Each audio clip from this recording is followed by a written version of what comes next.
Bismillahirrahmanirrahim. Now we are going to start our another lecture on the topic of oncology, and in oncology cancer chemotherapy.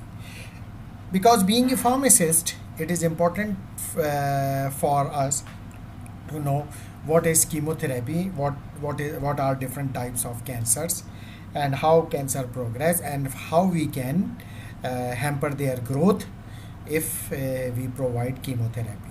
In chemotherapy, the role of pharmacist is very important.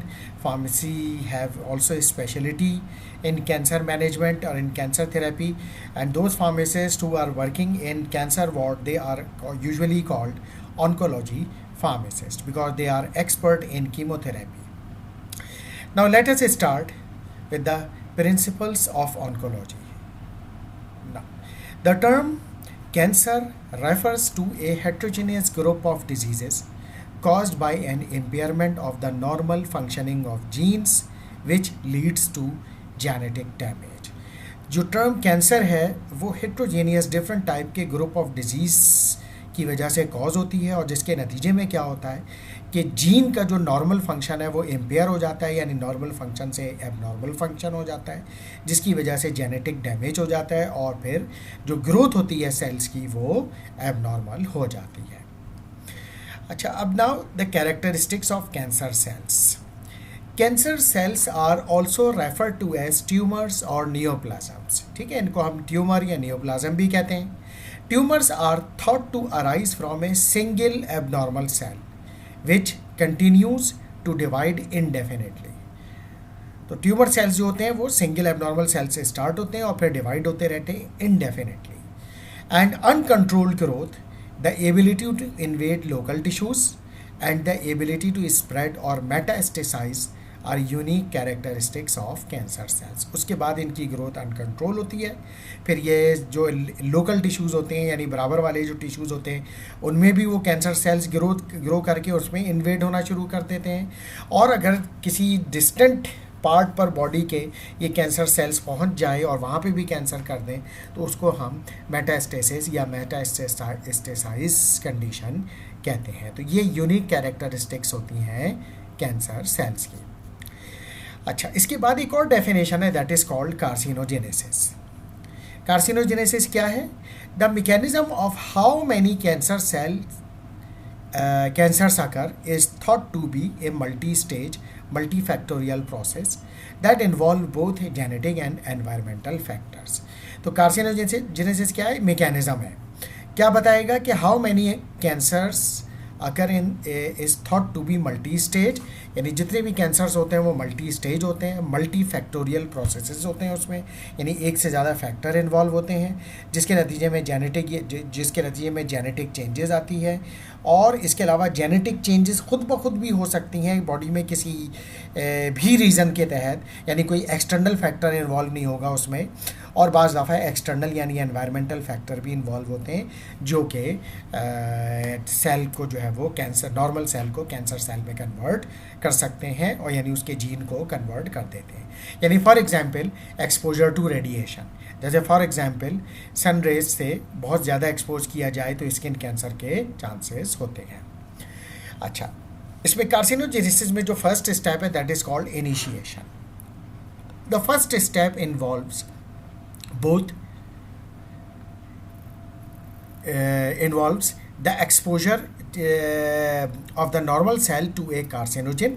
सबसे पहले क्या होगा? Normal cell का carcinogen से exposure होगा, and then producing genetic damage to a cell, और उसके नतीजे में सेल का जो जीन होगा उसमें डैमेज हो जाएगा.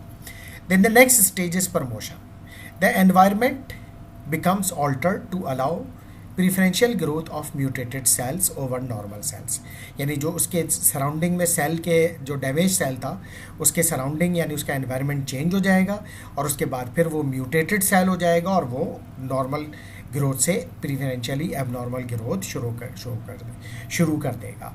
The mutated sales become cancerous, और यही म्यूटेटेड सेल्स जो होंगे ये कैंसरस सेल्स में कन्वर्ट हो जाएंगे. Next stage is progression.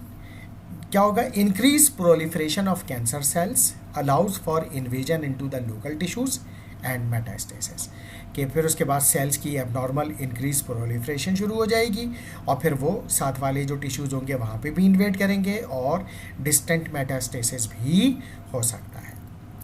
Now the next is types of cancers. Tumours can be benign और मैलिग्नेंट. बेसिकली दो तरह के होते हैं, बेनाइन और मैलिग्नेंट. बेनाइन क्या होते हैं? Benign tumours are generally slow growing. ठीक है, जो बेनाइन ट्यूमर्स क्या हैं, जनरली स्लो ग्रोइंग है and resemble normal cells, are localise and are not harmful. ठीक है, अच्छी बात यह है कि they are not harmful, localise होते हैं, नॉर्मल सेल्स की तरह होते हैं और स्लो ग्रोइंग होते हैं. But the malignant, the another type, tumours often proliferate more rapidly, बहुत तेज़ी से प्रोलिफरेट करते हैं, ये स्लो ग्रोइंग नहीं होते. Have an atypical appearance. Atypical यानी जो सेल की नॉर्मल अपीयरेंस होती है उसको वो चेंज हो जाती है.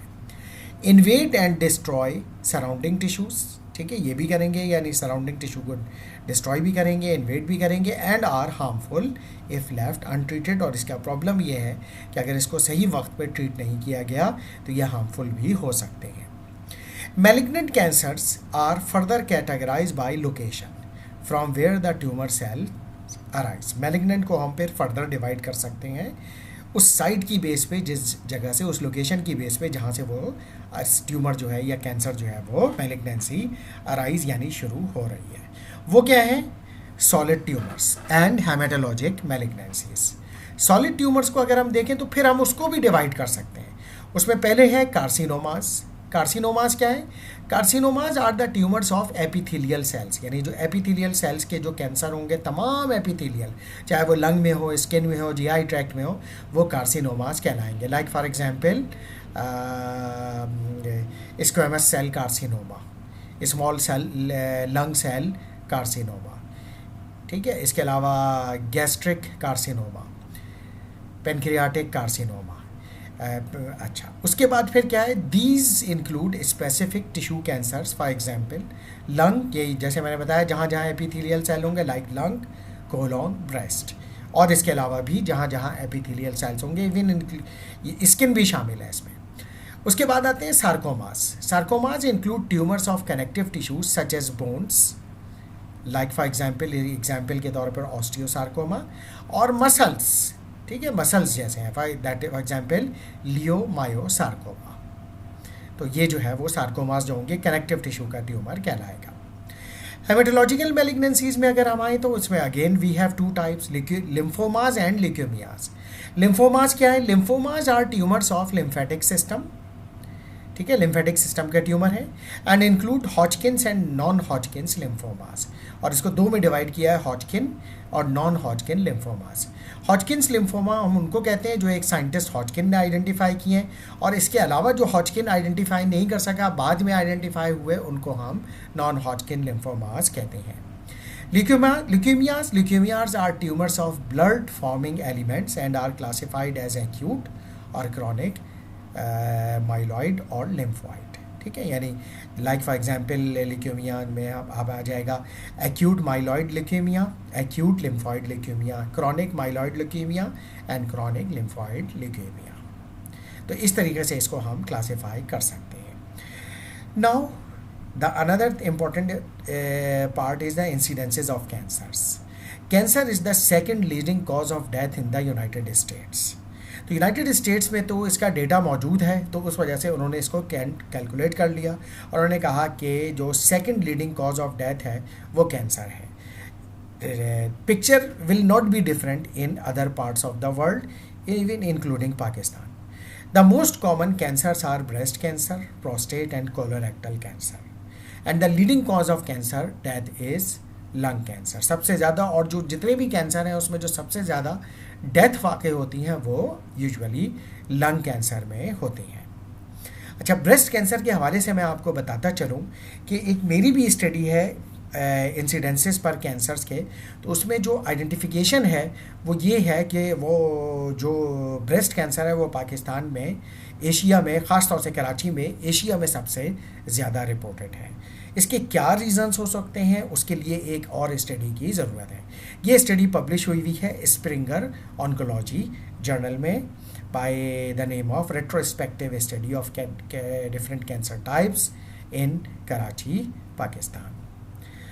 अच्छा जनाब, वैसे तो कैंसर की कोई स्पेसिफिक कॉज हमें मालूम नहीं है, लेकिन कुछ फैक्टर्स ऐसे हैं जिनको हम रिलेट कर सकते हैं कि maybe they are associated with the development of cancer. तो इसलिए हम इनको यहाँ पे देखेंगे।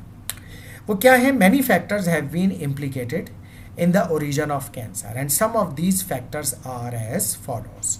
और वो कुछ में से कुछ फैक्टर्स यहाँ पर मौजूद हैं। सबसे पहले क्या है? Viruses including Epstein Barr virus, hepatitis B virus and human papilloma virus. Like hepatitis B virus से कहते हैं कि जो है ना ये लिवर कैंसर कॉज कर सकता है। Human papilloma virus cancer of cervix female में कर सकता है, जिसको सर्वाइकल कैंसर भी कहा जाता है। तो इसी तरीके से एपिस्टीन बार वायरस भी कैंसर कॉज कर सकता है। Environmental and occupational exposure such as ionizing and ultraviolet radiation and exposure to chemicals including vinyl chloride, benzene and asbestos। अच्छा, environmental and occupational exposure. Occupational exposure क्या होता है? यानी जॉब के दौरान किसी ऐसी कंपनी में जॉब करते हैं जहाँ पे वो केमिकल्स का एक्सपोजर है उसको, इंडिविजुअल्स को, और प्रोटेक्टिव इक्विपमेंट्स और प्रोटेक्टिव ग्लव्स, प्रोटेक्टिव क्लोथिंग वो नहीं पहन रहे वहाँ पे। Like ionising radiation, alpha rays या बीटा रेज हैं। अल्ट्रावायलेट रेडिएशन का बहुत ज़्यादा, यूवी लाइट का बहुत, रेडिएशन का बहुत एक्सपोजर है। केमिकल्स बहुत सारे होते हैं जो इनहेल हो जाते हैं, बॉडी में चले जाते हैं, लंग में चले जाते हैं, कैंसर कॉज करते हैं। जैसे कि विनाइल क्लोराइड का मशहूर है कि ये इट में कॉज द कैंसर। बेंजीन है एंड एस्बेस्टॉस है। लाइफ स्टाइल फैक्टर्स भी कुछ इन्वॉल्व हैं, like such as high fat diet, low fibre diet and tobacco and ethanol use. Tobacco यानी सिगरेट, टोबैको ख़ास तौर से मशहूर है लंग कैंसर के लिए। इसके अलावा ओरल जो यूज़ किया जाता है टोबैको खाने के लिए, उसमें जो है वो ओरल कैंसर्स बहुत ज़्यादा मशहूर हैं, बहुत ज़्यादा फेमस हैं कि उससे होता है। और जेंट्स में जो है वो ज़्यादातर जो ओरल कैंसर होता है वो यही टोबैको के इस्तेमाल से होता है। इसके अलावा इथेनॉल यूज़ लंग कैंसर का रीज़न बन जाता है, यानी जो शराब जिसको हम कहते हैं। Now medication including alkylating agent and immunosuppressants, कुछ ऐसी ये ड्रग्स हैं एग्जाम्पल के तौर पर। Genetic factors including inherited mutation, के बॉडी में जो फादर मदर को था तो फिर ऑफ स्प्रिंग को भी हो गया वो म्यूटेशन, जिसकी वजह से कैंसर हो गया। Cancer causing genes, oncogenes available हैं, अभी एक्टिव नहीं है, बाद में कभी लाइफ में एक्टिव हो गए और कैंसर में कन्वर्ट हो गए। And defective tumour suppressor gene, जो ट्यूमर सप्रेसर जीन है वो डिफेक्टिव है, तो वो जो है वो डिफेक्टिव होने की वजह से वो ट्यूमर सेल्स को किल नहीं कर सकता। क्योंकि ये बात आप याद रखिएगा कि आपने फिजियोलॉजी में और माइक्रोबायोलॉजी में ये बात पढ़ी होगी, जहाँ इम्यूनोलॉजी पढ़ी होगी, कि हमारी बॉडी में ट्यूमर सेल्स जनरेट होते रहते हैं। लेकिन कुछ ऐसे लिम्फोसाइट्स होते हैं, साइटोटॉक्सिक टी लिम्फोसाइट्स या टी सप्रेसर सेल्स, जिनका काम ही यही होता है कि ट्यूमर सप्रेसर सेल्स भी जिन्हें हम कहते हैं, उनका काम ही यही होता है कि जहाँ जहाँ बॉडी में ट्यूमर सेल्स जनरेट हो रहे हैं उनको वो किल कर दें। तो अगर ये डिफेक्टिव हो जाए, इसका जीन डिफेक्टिव हो जाए, तो फिर वो ट्यूमर सेल को किल नहीं कर पाएगा और उसके नतीजे में कैंसर उस इंडिविजुअल में हो जाएगा। अच्छा जनाब, ये तो हो गई कॉजेस या वो फैक्टर्स जो कि इन्वॉल्व हैं for the development of cancer. Detection and diagnosis are critical for the appropriate treatment of cancer. Earlier detection में improve response to the treatment. ये बात आपने हम हमेशा और अक्सर सुनी होगी कि कैंसर अगर लेट स्टेज में डायग्नोस हो तो फिर उसका कोई सल्यूशन नहीं होता और फिर वो प्रॉब्लम क्रिएट करता है और उसके वक्त फिर उसकी रिकवरी के चांसेस कम हो जाते हैं। जबकि जितना अर्ली डायग्नोस हो जाएगा तो उसमें फिर जो भी उसको ट्रीटमेंट दिया जाएगा उससे रिस्पॉन्स ज़्यादा अच्छा आता है और ज़्यादा क्विक आता है और रिकवरी के चांसेस ज़्यादा बेहतर होते हैं। इसी वजह से सबसे पहले हमें ये देखना चाहिए कि आखिर वार्निंग साइंस क्या हैं, जिसको हमें हमेशा अंडर कंसिडरेशन रखना चाहिए कि अगर ये इसमें से कोई साइन डेवलप हो रही हो तो वो फिर इंडिविजुअल जो है वो अपनी स्क्रीनिंग और डायग्नोसिस की तरफ अपने डॉक्टर से कंसल्ट करें ताकि इस चीज़ को क्लियर किया जाए कि उसको कैंसर है भी या नहीं है। तो warning signs of cancers have been outlined by the American Cancer Society. American Cancer Society ने कुछ वार्निंग साइंस बताई है। General sign and symptoms of cancer में include unexplained weight loss, weight loss होना शुरू हो गया अचानक, ठीक है, फीवर रहता है, फटीग, बहुत थकान रहती है, pain and skin changes. Sign and symptoms of specific type of cancer include changes in the bowel habit और ब्लैडर, ठीक है, यानी स्टूल की हैबिट चेंज हो रही है, ब्लैडर यूरिन की भी फंक्शन. इसके अलावा इस सोर दैट डज नॉट हील, गले में खराश है, सोर थ्रोट है, वो हील नहीं हो रही. वाइट पैचेस और स्पॉट्स इन द माउथ और on the tongue, white patches हैं माउथ में या टंग पे. अनयूजुअल ब्लीडिंग और डिस्चार्ज, ठीक है, अनयूजुअल ब्लीडिंग और डिस्चार्ज हो बॉडी कैविटीज से. थिकनिंग और lump in the breast, breast में लंप या थिकनिंग होने लगे और अदर बॉडी पार्ट. इनडाइजेशन, बदहजमी हो जाए, और डिफ़िकल्टी इन स्वॉलोइंग, यानी चमन निगलने में मुश्किल हो, स्वॉलो करने में मुश्किल होगा. ए recent change in the what और मोल, वॉट और मोल में कोई चेंज आ जाए. अदर स्किन चेंजेस और ए नेगिंग कफ और हॉर्सनेस, यानी जो हॉर्सनेस, गले में खराश, या नेगिंग कफ, मुसलसल हल्की हल्की खांसी बरकरार रहना, ये जो है वार्निंग साइन है. तो इसमें जो है वो फिजिशियन को कंसल्ट करना चाहिए. Now the next is the guidelines for screening. Screening कैसे की जाए? स्क्रीनिंग आमतौर पे उन लोगों की जाती है जिनमें कोई सिम्टम्स ना हो. तो guidelines for screening, asymptomatic people with the presence of cancer have been established by the American Cancer Society, the National Cancer Institute and US Preventive Health Service Task Force among others. तो इन तमाम ने मिलकर कुछ guidelines दी हैं for screening. Because many cancers do not produce science और symptoms until they have become large. बहुत सारे cancer ऐसे हैं जिसकी कोई साइन और सिम्टम प्रोड्यूस नहीं होती, और कब प्रोड्यूस होती है? जब वो बहुत ज़्यादा बड़े साइज़ के हो चुके होते हैं. लिहाजा इसलिए ज़रूरी है कि उनकी अर्ली स्टेज पर स्क्रीनिंग कर ली जाए. इसीलिए यहाँ पे आगे लिखा हुआ है, the goal of screening is to detect cancers early when the disease may be more likely to be curable, जब वो क्योरेबल होगी. Thus potentially reducing the cancer related mortality, और जब उनको अर्ली स्टेज पे डायग्नोस कर लिया जाएगा तो उनको ट्रीट किया जाएगा, क्योर हो जाएंगे, तो मोर्टेलिटी भी कम रिड्यूस की जा सकती है. The different sets of guidelines vary slightly in their recommendation for age and frequency of screening procedures. मुख्तलिफ गाइडलाइंस ने मुख्तलिफ एज रिकमेंड की हैं कि भाई इस एज में इस कैंसर की स्क्रीनिंग होनी चाहिए, इस एज में इस कैंसर की स्क्रीनिंग होनी चाहिए. जैसे आफ्टर 58 ईयर्स या 56 ईयर्स जो है वो मुख्तलिफ गाइडलाइन रिकमेंड करती हैं कि PSA प्रोस्टेट स्पेसिफिक एंटीजन करा लेना चाहिए इस चीज़ को आइडेंटिफाई करने के लिए कि कहीं पेशेंट को प्रोस्टेटिक कार्सिनोमा तो डेवलप नहीं हो रहा. इसलिए इसी तरह से after the age of 18 years lump, breast lump examination करना चाहिए, स्क्रीनिंग करनी चाहिए, ये चेक करने के लिए कि गॉड फॉरबिडन कोई कैंसर तो डेवलप नहीं हो रहा. तो इसलिए जो है वो मुख्तलिफ गाइडलाइंस ने मुख्तलिफ रिकमेंडेशन की है. Now the next is the tumour markers. Tumour markers क्या है? ये क्या है? They are biochemical markers or indicators of the presence of neoplastic proliferation detected in the serum, plasma और other body fluids. यानी बॉडी के जो डिफरेंट फ्लूइड्स हैं, बॉडी फ्लूइड्स हैं, सीरम हो, प्लाज्मा हो या और कोई फ्लूइड हो, like for example cerebrospinal fluid, like for example pleural fluid, peritoneal fluid, उनमें इन मार्कर्स को चेक किया जाता है, ब्लड में चेक किया जाता है, यानी सीरम और प्लाज्मा में. अगर ये मार्कर जो है वो एबनॉर्मली जो है वो बढ़े हुए हैं तो फिर जो है there is something wrong. These tumour markers may be use initially as screening test and to reveal further information after abnormal test results or to monitor the efficacy of therapy. ये जो ट्यूमर मार्कर होते हैं इनको use किया जाता है screening के लिए भी, और उसके बाद फिर एबनॉर्मल टेस्ट की फर्दर कन्फर्मेशन के बाद जो है इसको फर्दर कन्फर्मेशन के लिए भी यूज़ किया जाता है. इसके अलावा जब आप ट्रीटमेंट दे रहे होते हैं उस कैंसर का तो फिर उसके बाद दोबारा इन मार्कर को देखा जाता है कि क्योंकि ये मार्कर जो है वो ट्रीटमेंट के बाद रिड्यूस होने चाहिए. Elevated level of these markers are not definitive for the presence of cancer because levels can be elevated in other benign and malignant conditions.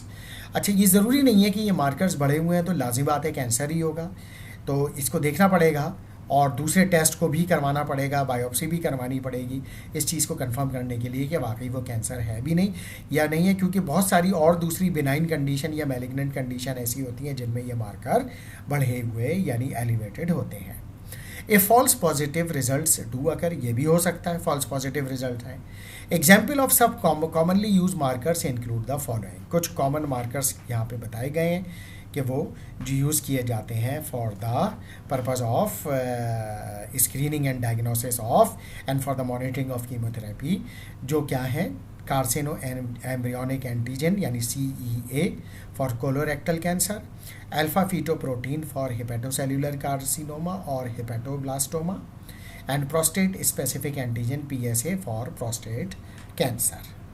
तो ये जो है वो डिफरेंट मार्कर्स जो है वो यूज़ किए जाते हैं स्क्रीनिंग पर्पस के लिए भी, कंफर्मेशन ऑफ डायग्नोसिस के लिए भी, और जब आप इनका ट्रीटमेंट दे रहे हैं तो फिर ये इन मार्कर्स को रिड्यूस होना चाहिए ट्रीटमेंट के बाद, तो मॉनिटरिंग पैरामीटर्स को यानी एफिकेसी पैरामीटर को भी इवेल्युएट करने के लिए।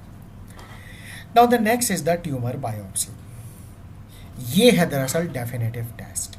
The definitive test for the presence of cancerous cells is a biopsy and pathological examination of the biopsy specimen, यानी जो स्पेसिमेन लिया है बायोप्सी के लिए सेल्स का, उसका पैथोलॉजिकल और microbiological analysis. Several types of procedures are use in the pathological analysis of tumour, including evaluating the morphological features of the tissues and cells via pathologic evaluation and looking for cell surface marker via flow cytometry and cytogenetic evaluation of specific chromosomal abnormalities via fluorescence or in situ hybridization। तो ये मुख्तलिफ techniques हैं, इन cyto hybridisation, fluorescence technique, तो इसके ज़रिए जो है वो सेल के जो जेनेटिक मटेरियल है उसको एवेल्यूएट किया जाता है, सरफेस को एवेल्यूएट किया जाता है साइटोमेट्री के ज़रिए, और इसके अलावा पैथोलॉजिकल एग्जामिनेशन में से उसकी जो मॉर्फोलॉजिकल फ़ीचर्स हैं उसको देखा जाता है कि वो नॉर्मल है या नहीं है। अगर ये सब चीज़ें नॉर्मल है, सेल की मॉर्फोलॉजी भी नॉर्मल है, सरफेस मार्कर्स भी नॉर्मल हैं, साइटोजेनेटिक में जीन भी नॉर्मल है, तो फिर कंफर्म हो जाता है कि उसको कैंसर नहीं है। लेकिन अगर ये एबनॉर्मल है और इसका शेप एटिपिकल हो गया है, सेल सरफेस मार्कर्स भी डिफरेंट हो गए, जीन में भी चेंज आ रहा है, तो फिर ये कंफर्मेशन ऑफ डायग्नोसिस होगा कि ये कैंसर है। इसके अलावा इमेजिंग स्टडीज़ भी की जाती हैं, imaging studies such as radiograph यानी जो सिंपल एक्सरे होता है। इसके अलावा CT scan, MRI and positron emission tomography, PET scan may be used to aid in the diagnosis or location of a tumor and to monitor the response to the treatment। तो ये तमाम जो है imaging studies ये भी use की जाती हैं, radiograph, CT scan, MRI, PET scanning diagnosis के लिए भी यूज़ होती हैं, in order to find the location of tumour उसके लिए भी, और अगर लोकेशन फाइंड आउट हो गई है और ट्यूमर पता चल गया है फिर उसके बाद ट्रीटमेंट दे रहे हैं, तो ट्रीटमेंट देने के बाद उस ट्यूमर का साइज़ श्रिंक हो रहा है नहीं हो रहा है उसको मॉनिटर करने के लिए भी इन इमेजिंग स्टडीज़ को यूज़ किया जाता है। इसके अलावा अदर लेबॉर्ट्री टेस्ट आ गए आपके पास। अदर लेबॉर्ट्री टेस्ट में हमारे पास हैं commonly use for cancer diagnosis include complete blood count and blood chemistries. A CBC measure the level of 3 basic blood cells, white bloods, red blood cells, white cells, red cells and platelets। आमतौर पे ये 3 sales को CBC में major या evaluate किया जाता है, white cells, red cells यानी RBCs, WBCs and platelets. The CBC will often include an absolute neutrophil count, which measure the absolute number of neutrophil in a person's white blood count। ठीक है, तो absolute neutrophil count की मालूम की जाती है। वो कैसे करेंगे? द ANC और the absolute neutrophil count is calculated by multiplying the white blood cell into total neutrophils, और टोटल न्यूट्रोफिल्स में जो सेगमेंटेड न्यूट्रोफिल हैं वो उनकी percent plus segmented band percent, यानी जो इस वक्त जो है वो बैंड्स हैं यानी अभी इमेच्योर न्यूट्रोफिल हैं, वो उनको जो है प्लस करके मल्टीप्लाई करते हैं WBC की टोटल काउंट से, उससे निकल आता है हमारे पास absolute neutrophil count. Segmented neutrophils are often list as polys and segmented bands are immature polys. जैसे बैंड्स मैंने कहा कि ये क्या होते हैं? इमेच्योर न्यूट्रोफिल्स होते हैं। तो इनकी टोटल काउंट जो है वो से भी अंदाज़ा लगाया जाता है, ख़ास तौर से ल्यूकीमिया का। अच्छा, एक और चीज़ अक्सर आपने सुनी होगी कि कैंसर की स्टेज क्या है। तो स्टेजिंग के लिए जो, वैसे तो बहुत सारे इंडिविजुअल कैंसर जो हैं उनकी अपनी स्टेजिंग क्राइटेरिया है, लेकिन जो जनरल स्टेजिंग क्राइटेरिया है वो यहाँ पर डिस्कस किया जा रहा है। Staging is categorising of patients according to the extent of their disease, कि वो डिजीज़ की एक्सटेंट कितनी है, कितनी हद तक है और कितनी ज़्यादा है। The stage of the disease is use to determine the prognosis and treatment. उस स्टेज के आइडेंटिफिकेशन के बाद ही ये डिसाइड होगा कि उसको ट्रीटमेंट क्या देना है और क्या उसका प्रोग्नोसिस होगा, यानी रिकवरी की तरफ पेशेंट जा सकता है या नहीं जा सकता। जैसा कि आपने अक्सर सुना होगा कि कभी इस तरह के भी केसेस हमारे पास होते हैं कि जो कि बहुत लेट स्टेज में, एडवांस स्टेज ऑफ कैंसर में जो है वो डायग्नोस होते हैं, तो फिर अब उनका प्रोग्नोसिस मुमकिन नहीं होता, लिहाजा उनको किसी भी किस्म का कोई ट्रीटमेंट नहीं दिया जाता, ना कीमोथेरेपी और ना ही कोई सर्जरी की जाती है। In adults, patients with cancer, two different staging systems are widely employed for the staging of neoplasm. दो बहुत ज़्यादा कॉमन सिस्टम यूज़ किए जाते हैं कि स्टेजिंग ऑफ कैंसर के लिए, लेकिन अगेन मैं ये बात बताता चलूँगा कि ये जो दो सिस्टम है, जो कि TNM क्लासिफिकेशन और AGCC स्टेजिंग सिस्टम है, इन दो सिस्टम के अलावा जो इंडिविजुअल कैंसर टाइप्स हैं उनकी अपनी भी क्लासिफिकेशन मौजूद है। Like for example prostate cancer के लिए अलग है, ब्रेस्ट कैंसर के लिए अलग है। इस तरह से जो है वो उनकी अलग भी मुख्तलिफ, जो उनकी जो प्रोफेशनल ऑर्गेनाइजेशंस हैं उन्होंने अलग क्लासिफिकेशन भी दी हुई है। ये जो क्लासिफिकेशन है ये जनरल क्लासिफिकेशन है जो तमाम टाइप के कैंसर पर अप्लाई हो सकती है। तो सबसे पहले देख लेते हैं हम ये कि ये TNM क्लासिफिकेशन क्या है। TNM में T का मतलब है T indicate the tumour size and is classified from 0 to 4, 0 minimum 4 maximum, with 0 indicating the absence of tumour. ठीक है, तो 0 का अगर आ रहा है TNM में तो इसका मतलब है ट्यूमर नहीं है, लेकिन 1 2 3 4 से जितना बढ़ता चला जाएगा तो इसका मतलब है ट्यूमर साइज उतना ही ज़्यादा है। And indicate the presence and the extent of regional lymph node spread and is classified from 0 to 3, कि लिम्फ नोड की इन्वॉल्वमेंट है, लिम्फेटिक सिस्टम की इन्वॉल्वमेंट है या नहीं है, वो N बताएगा हमें, और इसका जो स्कोर होगा 0 से लेके 3 तक होगा, with 0 indicating no regional lymph node involvement and 3 indicative extensive involvement. इसी तरीके से M जो है वो M indicate the presence of distant metastasis and is classified as 0 for absence, यानी metastasis नहीं है, और 1 यानी या 0 होगा या 1 होगा। 1 means the presence of distant metastasis, यानी metastasis या तो है, M0 means metastasis नहीं है, M1 means metastasis है, तो या तो ये 0 होगा या फिर 1 होगा। फॉर एग्जाम्पल यहाँ पे एक एग्जाम्पल भी दी इन्होंने, T2N1M0 indicates a moderate size of tumour with limited nodal यानी lymph node involvement and no distant metastasis. तो ये जो है वो जो हो गई TNM क्लासिफिकेशन। AGCC स्टेजिंग पर आए अगर हम, तो AGCC staging develop by the American joint committee on cancer classifies cancer as stages 0 to 4, stage 0 से लेके स्टेज 4 तक, and assign TNM translate into stage, यानी TNM क्लासिफिकेशन को हम इस स्टेज में भी कन्वर्ट कर सकते हैं। A high number indicate larger tumours with extensive nodal involvement और मेटास्टेसिस। AGC क्लासिफिकेशन जितनी हाई होगी, लाइक फॉर एग्जांपल 3 और 4, तो फिर ये इसका मतलब ये होगा, इसकी कंक्लूजन या इंटरप्रिटेशन ये होगी कि लार्ज ट्यूमर साइज है और नोडल इन्वॉल्वमेंट भी है और मेटास्टेसिस भी है। Generally high number also indicate a worse prognosis. High number का आमतौर पे वर्स प्रोग्नोसिस होता है, यानी उसकी रिकवरी कोई अच्छी नहीं होती और रिकवरी की कोई होप बहुत मुश्किल होती है, रिकवरी की hope. There are specific staging criteria for each tumour type, जैसा कि मैंने अभी थोड़ी देर पहले बताया कि इसके अलावा भी जो स्टेजिंग क्राइटेरिया हैं वो डिफरेंट ट्यूमर टाइप के, ईच ट्यूमर टाइप के अपने अपने मौजूद हैं जो कि दिए गए हैं। अच्छा, अब आते हैं हम सर्वाइवल। कैंसर का कैंसर अगर हो जाए तो सर्वाइवल क्या है। Survival depends on the tumour type, कि ट्यूमर टाइप जो है उस पर डिपेंड करता है। द एक्सटेंट ऑफ डिजीज़, इसके अलावा कितनी एक्सटेंट हो चुकी है, यानी कितने जो है वो डिजीज़ जो है वो फैल चुकी है, एंड द थेरेपी रिसीव्ड, और थेरेपी टाइम पे मिली या नहीं।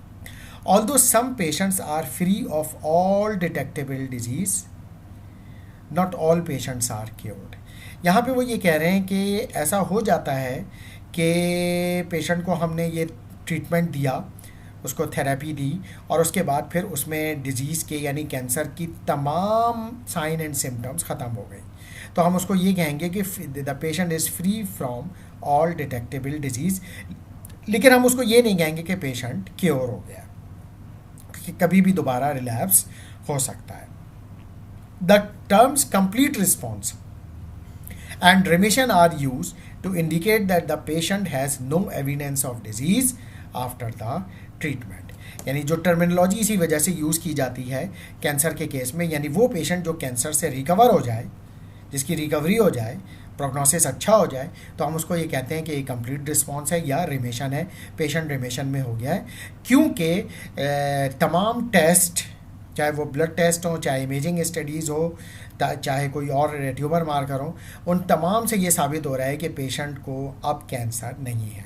यानी कोई एविडेंस ऐसा नहीं है कि जिससे ये हम कह सकें कि पेशेंट को अभी भी कैंसर है, ठीक है। लेकिन क्योंकि ये कोई हतमी नहीं होता, क्योंकि कई दफ़ा ऐसा देखा गया है कि पेशेंट जो था वो रिमिशन में चला गया और कोई एविडेंस नहीं था, लेकिन उसको बाद में कभी भी रिलैप्स हो गया।